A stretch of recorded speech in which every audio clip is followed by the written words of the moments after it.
की first flight book का lesson 3 2 stories about flying के बारे में पढ़ रहे हैं। इस पार्ट के अंतर्गत हमारी 2 स्टोरीज हैं। पहली स्टोरी है हिज फर्स्ट फ्लाइट, जिसको लिखा है लाइम ओ फ्लैटरी द्वारा, और जो दूसरी स्टोरी है ब्लैक एरोप्लेन, उसको लिखा गया है फ्रेडरिक फ्रॉसिथ के द्वारा। दोनों ही स्टोरियों में कुछ ना कुछ स्काई से ही रिलेटेड है, अर्थात उड़ान भरने के बारे में ही संबंधित है। इसीलिए इस लेसन का जो संयुक्त टाइटल है उसको अपन फ्लाइंग 2 स्टोरीज अबाउट फ्लाइंग ही दे सकते हैं। Before you read, since the earliest times human have dreamed of conquering the skies, how are 2 stories about flying. बहुत लंबे समय से ही या बहुत प्राचीन काल से ही मनुष्य का सपना रहा है कि वो आसमान पर विजय प्राप्त कर ले। Here are 2 stories about flying. यहाँ पर 2 कहानियाँ हैं जो फ्लाइंग से संबंधित हैं। जो फर्स्ट है वो है a young seagull is afraid to fly, कि जो यंग सीगुल होती है, जो सीगुल है वो एक समुद्री पक्षी होता है, उसको उड़ने से डर लगता है। How does he conquer his fear, वह अपने इस डर पर कैसे विजय प्राप्त करती है। और जो दूसरा है वो है a pilot is lost in storm clouds, कि जो पायलट है वो तूफानी बादलों के बीच में गुम हो जाता है। डज ही अराइव सेफ, क्या वह सेफ पहुंचता है।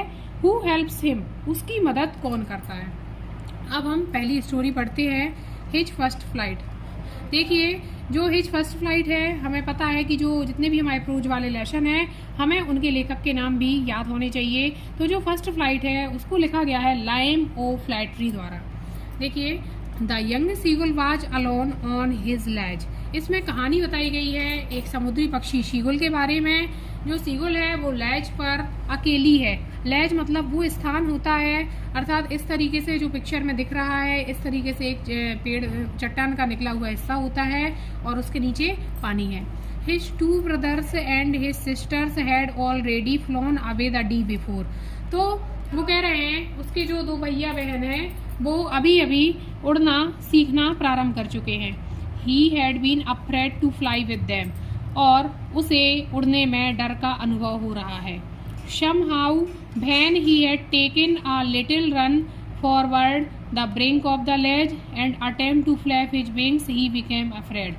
Somehow, कभी कभी जैसे ही उसने उड़ने की कोशिश की तो जो उसके पंखे हैं तो वो उसने लैच से जैसे ही उसने उड़ान भरने की कोशिश की तो उसके जो पंख हैं वो फड़फड़ाने लगे, अर्थात उसे डर का अनुभव होने लगा और वो पीछे वापस हट गई। The great expanse of see it stretched down beneath, तो जो नीचे बहुत बड़ा पानी अर्थात विशाल पानी नीचे फैला हुआ है उससे देखकर उसको डर लग रहा है। And it was such a long way down, meals down, और ये पानी बहुत दूर तक अर्थात कई मील्स डाउन नीचे फैला हुआ है। He felt certain that his wings would never support him.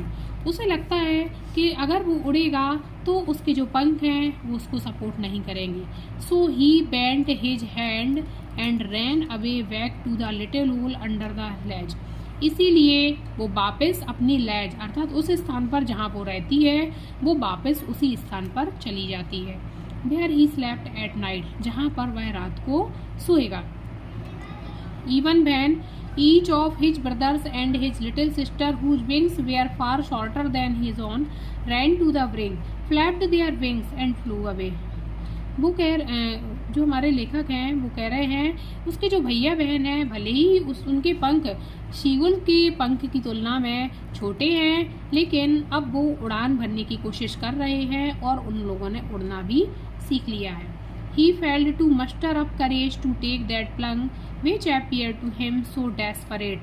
लेकिन जो यंग शीगुल है वो जैसे ही उड़ान भरने की कोशिश करती है तो वो निराश हो जाती है, अर्थात उड़ने की इच्छा उसके मन से खत्म हो जाती है। His father and mother had come around calling to him shrilly. जो यंग सीगुल है उसके मम्मी पापा आते हैं और उसके चारों ओर उसे बुलाते हैं, उसे तीखी आवाज़ में बोलते हैं, मतलब श्रीली मीन्स तीखी आवाज़ में उससे बोलते हैं अप ब्रीडिंग हिम, उससे बोलते हैं ऊपर उड़ो। Threatening to let him strap on his ledge unless he flew away, but for the life of him he could not move. उसको धमकाते हैं कि तुम उड़ो अन्यथा तुम मर जाओगी, अर्थात हम लोग तुम्हें कुछ नहीं खिलाएंगे पिलाएंगे, तुम्हें मरने के लिए ही तुम्हारे पैरों पर ही छोड़ देंगे, तो लेकिन फिर भी लाइफ का जो डर है इसके कारण से जो हमारा यंग शीगुल है वो उड़ नहीं पाता है। जैसे कहा जाता है, जैसे बच्चे भी जब बड़े हो जाते हैं, अर्थात जब वो यंग एज में रहते हैं, उनकी पढ़ाई लिखाई कंप्लीट होती है, तो जो पेरेंट्स होते हैं वो बच्चों को गाइड करते हैं, उनसे बोलते हैं कि तू अपने पैरों पर खड़ा हो जा, अन्यथा हम लोग तुम्हें तुम्हारे इसी हाल पर ही छोड़ देंगे। तो इसी तरीके से जो यंग सीगुल है उसके पेरेंट्स भी उसको धमकाते हैं, अगर तुमने उड़ना नहीं सीखा तो हम तुम्हें कुछ भी नहीं खिलाए पिलाएंगे, अर्थात तुम्हें तुम्हारे हाल पर ही छोड़ देंगे। That was 24 hours ago. Since then nobody had come near him. तो जो यंग सीगुल है वो 24 घंटे तक अकेला रहा, उसके पास कोई भी नहीं आया। The day before, all day long, he had watched his parents flying about with his brothers and sister, perfecting them in the art of flight, teaching them how to escape the waves and how to dive for fish. तो वो जो young seagull है वो कहता है, एक दिन पहले से मेरे जो पेरेंट्स हैं वो मेरे भैया बहन को उड़ना सिखा रहे हैं। चूँकि जो पेरेंट्स होते हैं वो उड़ने की कला में निपुण हैं, इसलिए वो अपने बच्चों को सिखा रहे हैं कि किस तरीके से स्किम अर्थात to move lightly just above a surface, कि किस तरीके से समुद्र के सरफेस पर उड़ान भरनी है, how to dive for fish, और किस तरीके से डुबकी लगाकर मछली को पकड़ना है। He had in fact seen his older brother catch his first herring and devour it standing on a rock while his parents circled around raising a proud cackle. तो वो कह रहे हैं कि जो उसका यंग सीगुल का जो भाई है, भाई बहन है, तो वो किस तरीके से क्विकली मतलब अपना शिकार कर रहे हैं, और उनकी जो पेरेंट्स हैं वो एक प्राउड वाला सॉन्ग प्रोड्यूस कर रहे हैं अपनी चोंच से। अर्थात जब उनके बच्चों ने शिकार करना सीख लिया तो जो यंग सीगुल के पेरेंट्स हैं वो अपने बच्चों की प्रशंसा में कुछ ना कुछ गुनगुना रहे हैं। And all the morning the whole family had walked about on the big plateau, और पूरी की पूरी सुबह जो उनकी पूरी फैमिली थी सीगुल की, अर्थात सीगुल के पेरेंट्स थे, सीगुल के भाई बहन थे, और जो सीगुल अलग से था, midway down the opposite cliff taunting him with what is cowardice. तो वो सभी उनके भाई बहनों की तो प्रशंसा कर रहे थे, लेकिन यंग सीगुल को टॉन्टिंग अर्थात कुछ ना कुछ सुना रहे थे और उसका मजाक उड़ा रहे थे कि देखो इसके भाई बहनों ने तो उड़ना सीख लिया, लेकिन जो सीगुल है ये अभी तक उड़ना नहीं सीख पाया।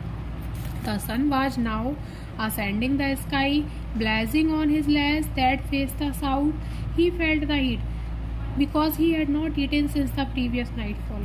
तो जो सूरज है वो आसमान में निकल रहा था, और वो कह रहे हैं वो उसकी इस लैच पर मतलब साउथ दिशा की ओर अपनी सूर्य की किरणें बिखेर रहा था। तो सूर्य की किरणों के कारण उसे बहुत ज़्यादा हीट प्रोड्यूस हो रही थी, क्योंकि उसने एक दिन पहले से कुछ भी नहीं खाया था, अर्थात एक रात पहले से वो भूखा था, इसीलिए उसे कमजोरी महसूस हो रही थी और उसे सूरज की किरणें बहुत ज़्यादा भारी महसूस हो रही थी।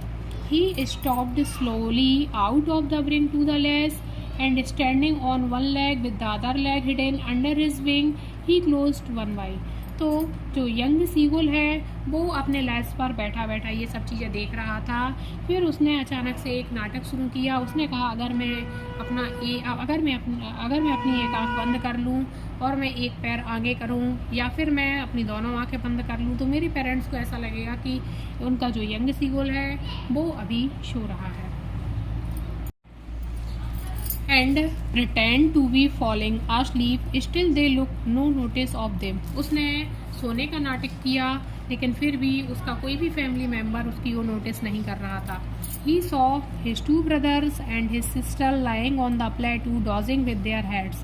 उसने देखा कि उसके जो दोनों भाई और बहन हैं वो प्लेटू पर सोते हुए प्रतीत हो रहे थे, अर्थात सो रहे थे, रेस्ट कर रहे थे। Sunk into their necks, और उनकी जो नेक है वो पानी में डूबी हुई थी, अर्थात सिंक थी। सिंक की सेकंड फॉर्म संक का यूज किया गया है। His father was preening the feathers on his white back. उसके जो पिताजी थे अर्थात जो फादर थे वो अपने पंखों को साफ कर रहे थे। Only his mother was looking at him. उसकी केवल माँ ही थी जो उसको देख रही थी। कहा जाता है एक जो माँ का दिल होता है वो अपने बच्चों के लिए हमेशा पिघला ही रहता है। पिता का दिल भले ही कठोर क्यों ना हो, लेकिन जो माँ का दिल होता है वो अपने बच्चों के लिए हर क्षण ही पिघलता है। अर्थात कोई भी माँ अपने बच्चों को भूख से बिलखता हुआ नहीं देख सकती है। तो देखिए अब उनकी माँ भी आगे एक कदम बढ़ाती हैं। She was standing on a little high hump on the plateau, her white breast thrust forward now again she tore at a piece of fish. तब देखिए उसकी माँ एक प्लान बनाती है, अर्थात वो भी चाहती है कि जो सीगोल है वो भी उड़ने लगे अपने भाइयों की तरह।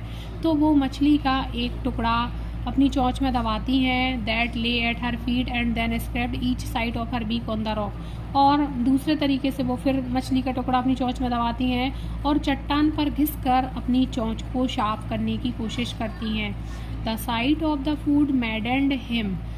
और भूख को देखते मतलब अर्थात इस तरीके से मछली के टुकड़ों को देखते हुए वो जो सीगोल है वो भूख के कारण बिलखता है, पागल हो जाता है। How he loved to tear food that way, scraping his beak now and again to whet it. और उसकी जो माँ है वो अपनी चोंच को नुकीला कर लेती है ताकि वो शिकार को और अच्छे से कर सके। गा गा ga he cried begging her to bring him some food. और जो यंग सीगोल है तो वो क्या करता है, गा गा गा, मतलब इस तरीके से वो अपनी चोंच से एक साउंड प्रोड्यूस कर रहा है ताकि उसको खाने के लिए कुछ मिल जाए। गो कोला, अर्थात वो अपनी लैंग्वेज में कुछ कहता है कि मेरे लिए भी भोजन ले आओ। सी स्क्रीम्ड बैक डाइवर्सली, वो गुस्से में स्क्रीम चिल्लाती है, but he kept calling penitently and after a minute or so he uttered a joyful scream. और कुछ ही क्षण बाद वो एक जॉयफुल तरीके से चिल्लाती हैं। His mother had picked up a piece of fish, उसकी माँ फिश का एक पीस अपनी चोंच में उठाती हैं and was flying across to him with it, और उसके पास उड़ती हुई जाती हैं। ही लीन्ड आउट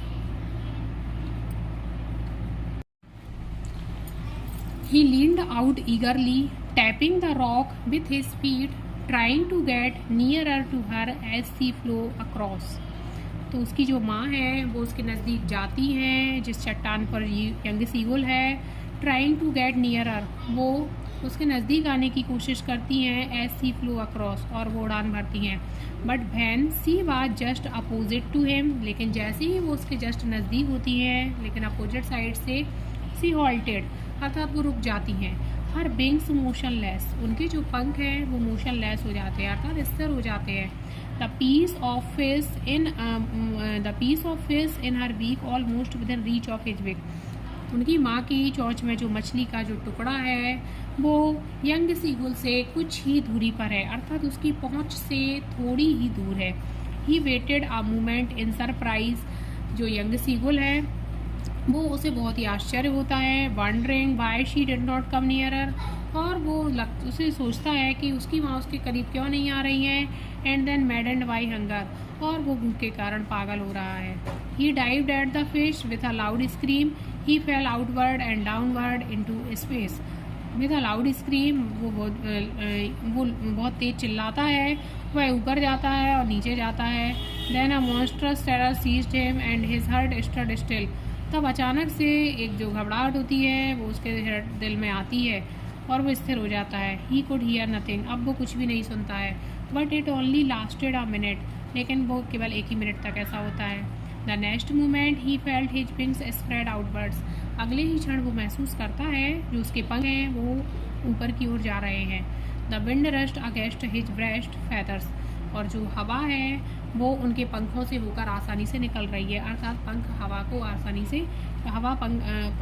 आसानी से काट रहे हैं। Then under his stomach and against his wings he could feel the tips of his wings cutting through the air, और वो फील करता है कि जो विंग्स हैं वो किस तरीके से एयर को काट रहे हैं। He was not falling headlong now, he was soaring gradually downwards and outwards, और वो उड़ रहा है अर्थात वो ऊपर भी जा रहा है और नीचे भी आ रहा है। He was no longer afraid, अब उसे डर भी नहीं लग रहा है। He just felt a bit dizzy, dizzy means an uncomfortable feeling of spinning around and losing one's balance. कुल मिला के वो अपना बैलेंस बनाने की कोशिश भी कर रहा है कि किस तरीके से वो उड़ने में अपना संतुलन बनाए। Then he flapped his wings once and he soared upward, गा गा गा गा गा गोकुला। His mother swooped past him, her wings making a loud noise। तो उस तरीके से उसकी जो माँ है वो उसका जो इस तरीके का स्वर है उसको सुनकर उसके जो पंख हैं वो भी फड़फड़ा रहे हैं। He answered her with another scream, अब वो दूसरे तरीके से उनकी चिल्ला के आंसर देता है। Then his father flew over him screaming, और उसके पापा भी उड़ के उसके पीछे आ जाते हैं और चिल्लाते हैं। He saw his two brothers and his sister flying around him, वह देखता है कि उसके भाई और बहन भी उसके पीछे उड़ते हुए आ जाते हैं। Curveting and banking and soaring and diving, कभी कभी अर्थात ये चार जो कर्वेटिंग होता है, बैंकिंग होता है, सोअरिंग और डाइविंग, अर्थात ये उड़ने की कला में निपुण हैं, तो ये बार बार ये एक्टिविटी कर रहे हैं। Then he completely forgot that he had not always been able to fly. इस तरीके से ये पूरे तरीके से भूल जाता है सीगुल कि इससे पहले तो वो कभी उड़ भी नहीं पाता था। And commanded himself to dive and soar and curve and sequentially, और वो तीखी आवाज़ में कर्वेटिंग कर रहा है। He was near the sea now, अब वह समुद्र के बिल्कुल नज़दीक है। फ्लाइंग स्ट्रेट ओवर इट, वो इसके ऊपर स्ट्रेट उड़ रहा है। Facing straight out over the ocean, he saw vast green sea beneath him, और वह देखता है कि उसके नीचे बहुत सारा पानी है, अर्थात विशाल समुद्र है। With little ridges moving over it and he turn his beak sideways and kept amusedly, और इस तरीके से उड़ते हुए वो एक साउंड प्रोड्यूस कर रहा है। जिस तरीके से सारी चिड़ियाँ साउंड प्रोड्यूस करती हैं, उसी तरीके से यंग सीकुल भी साउंड प्रोड्यूस कर रहा है। His parents and his brothers and sister had landed on this green flooring ahead of him. They were beckoning to him. उसके जो पेरेंट्स हैं, भाई हैं, बहन हैं, वो भी लैंड कर रहे हैं ग्रीन फ्लोर पर उसके पीछे पीछे। दे वी आर बिकॉनिंग टू हिम, वे उसकी प्रशंसा कर रहे हैं, सिग्नलिंग दे रहे हैं उसको कि सीगोल इस तरीके से करना है। क्योंकि छोटा बच्चा भी अब स्टार्टिंग में चलना सीखता है, तो उसके जो पेरेंट्स होते हैं, उनके भाई बहन होते हैं, उसको क्या कहते हैं, बेटा आप ऐसे बढ़ो, बेटा आप ऐसे बढ़ो, अर्थात उसको सिग्नलिंग देते हैं कि किस तरीके से हमको चलना सीखना है। उसी तरीके से जो सीगुल है, उसके पेरेंट्स और भाई बहन भी उसको उड़ने में मदद कर रहे हैं। कॉलिंग श्रिली, तीखी आवाज़ में उसको चिल्ला रहे हैं। He dropped his legs to stand on the green sea, his legs sank into in it. उसने जैसे ही समुद्र की सतह पर उड़ना आरम्भ किया, तो उसके जो लेग्स हैं, पैर हैं, वो इसमें डूब गए। ही स्क्रीम्ड विद फ्राइट, वो डर के कारण चिल्लाया। And attempt to rise again, flapped his wings, और फिर से अपने पंख फड़फड़ाने लगा। But he was tried and weak with hunger and he could not rise. वह बहुत कोशिश कर रहा था और वो बहुत कमज़ोर भी हो गया था, क्योंकि अभी तक उसने कुछ भी नहीं खाया था। Exhausted by the strange exercise he fell sank into the green sea, और इस तरीके से एक्सरसाइज करते करते, अर्थात उड़ान भरने की प्रैक्टिस करते करते, उसके जो पाँव हैं, पैर हैं, sank into the green sea, वो ग्रीन सी अर्थात समुद्र में डूब जाते हैं। And then his belly touched it, और अब उसका जो बैली है, अर्थात उसका जो पेट है, वो पानी की सतह को टच कर रहा है। एंड ही सैंक नो फर्दर, और अब वो पूरे तरीके से नहीं डूब रहा। He was floating on it, अर्थात वह पानी पर तैर रहा है। हम भी देखते हैं कि बहुत सारे जो पक्षी होते हैं, वो पानी की सतह पर किस तरीके से तैरते रहते हैं, और जो हमारा यंग सीगुल है, उसने भी अब पानी की सतह पर तैरना सीख लिया है कि किस तरीके से पानी की सतह पर तैरते हैं। उस स्थिति में हमारे पैर कहाँ रहते हैं और पंखों का क्या काम रहता है। And around him his family was screaming, praising him, and their beaks were offering him scraps of dog fish. और उसकी जो फैमिली है, वो चारों ओर उसके इर्द गिर्द घूम रही है। बाद स्क्रीमिंग, वो चहचहा रही है, अर्थात चिल्ला रही है। प्रेजिंग हिम, उसकी प्रशंसा कर रही है। And their beaks were offering him scraps of dogfish, और वो अपनी चोंच से उसको फिश दे रहे हैं। He had made his first flight, इस तरीके से जो यंग सीगुल है, वो अपनी पहली फ्लाइट कंप्लीट करता है। इस तरीके से हमारी जो स्टोरी है द हिज फर्स्ट फ्लाइट, ये कंप्लीट होती है। और सिर्फ सक्सेस चैनल को लाइक एंड सब्सक्राइब करना ना भूलें। जय हिंद, जय भारत।